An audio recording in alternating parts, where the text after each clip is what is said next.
इसके बाद युवती का दुपट्टा पकड़कर उसको घसीटते हुए सुनसान जगह ले गए, जहां युवती से रेप करने की कोशिश करने लगे, मगर युवती चिल्लाने लगी। इसके बाद पंकज ने चाकू से उस पर हमला कर दिया।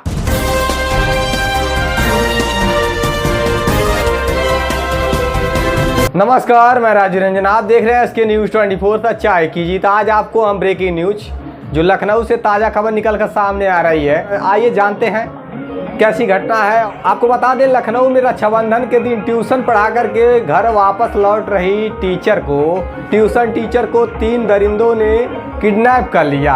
आपको बता दें, लखनऊ में रक्षाबंधन पर ट्यूशन पढ़ाकर स्कूटी से लौट रही टीचर को रास्ते में 3 युवकों ने किडनैप कर लिया। स्कूटी से गिराकर घसीटते हुए सुनसान जगह ले गए। लड़की चिल्लाती रही, वह छोड़ने के लिए गिड़गिड़ाती रही, लेकिन दरिंदों का दिल नहीं पसीजा। इसके बाद रेप करने की कोशिश की। विरोध करने पर दोनों हाथ, पीठ और सिर पर चाकू से वार किए। ये लखनऊ की घटना है। इस प्रकार से ट्यूशन टीचर के साथ इस प्रकार से घटनाओं को अंजाम दिया जाता है। हमले में युवती गंभीर रूप से घायल हो गई। फिलहाल युवती आईसीयू में भर्ती है। पुलिस जांच के सामने आया कि आरोपी युवक ट्यूशन टीचर को एक तरफा प्यार करता था। आरोपी युवक ट्यूशन टीचर से एक तरफा प्यार करता था। कई दिनों से टीचर को परेशान कर रहा था। आरोपी घरों में पुताई का काम करता है। वह नशे का आदी है। टीचर ने भी डॉक्टर से बताया कि आरोपी उसे कई बार उससे परेशान करते थे। आइए आपको सिलसिलेवार तरीके से घटना के बारे में पूरी जानकारी देते हैं। आपको बता दें, बंथरा स्थित कॉलोनी में पूर्व सैन्यकर्मी की 20 साल की बेटी अपने परिवार संग रहती है। युवती बच्चों को ट्यूशन पढ़ाती है। रोज की तरह बुधवार शाम करीब 6 बजे ट्यूशन पढ़ाने के बाद स्कूटी से वापस लौट रही थी।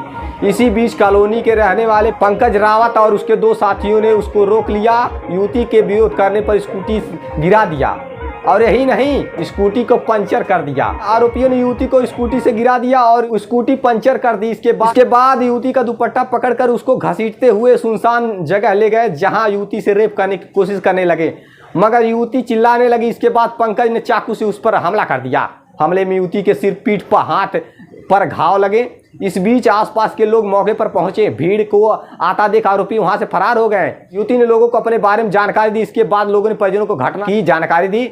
फिर परिजनों ने युवती को इलाज के लिए कमांड अस्पताल में भर्ती कराया, जहां आईसीयू में उसका इलाज चल रहा है। इधर आरोपी पंकज ने वारदात को अंजाम देने के बाद मोबाइल बंद कर फरार हो गया। हालांकि पुलिस पंकज के सोशल मीडिया अकाउंट, दोस्तों और रिश्तेदारों से उसके ठिकाने का पता तलाश कर रही है। इलाके में आक्रोश, लोगों ने पैदल मार्च निकाला। युवती के साथ हुई इस घटना से नाराज कॉलोनी के लोगों ने गुरुवार शाम पैदल मार्च निकाला। लोगों की मांग है कि पुलिस आरोपियों के खिलाफ सख्त से सख्त कार्रवाई करे, जिससे कि दोबारा कोई ऐसी घटना को अंजाम देने की कोशिश न कर सके। साथ ही इलाके की सुरक्षा व्यवस्था बढ़ाई जाए, इसकी मांग के लिए वहां के लोगों ने पैदल मार्च निकाली है।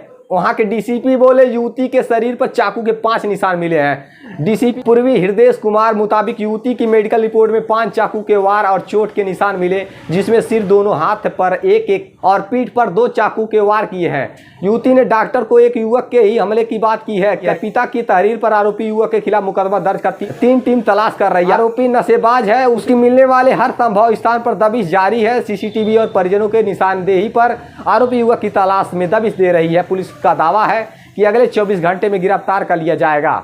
तो आप देख पा रहे हैं, इस प्रकार की घटना को अंजाम दिया गया है। एक युवती, 20 साल की युवती, जो ट्यूशन पढ़ा करके घर वापस लौट रही थी। सैन्यकर्मी की पुत्री, 20 साल की लड़की, और वो ट्यूशन पढ़ाने का कार्य करती थी।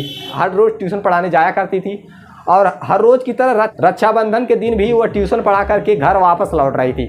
तभी एक तरफा प्रेमी ने, उस लड़की का एक तरफा प्रेमी जो इस तरह से प्रेम में पागल हो चुका था कि उस लड़की के साथ जबरदस्ती करने लगा और इस प्रकार की घटनाओं को अंजाम दिया है। शासन प्रशासन से मेरा अपील है कि इस प्रकार के दोषियों पर कड़ी से कड़ी कार्रवाई हो, जिससे कि इस प्रकार घटनाओं को अंजाम देने से पहले अपराधी 1000 बार सोचे, किसी की बहन बेटियां ही खुद को महफूज महसूस कर सकें। देखते रहिए एसके न्यूज 24 सच्चाई की जीत। जय हिंद।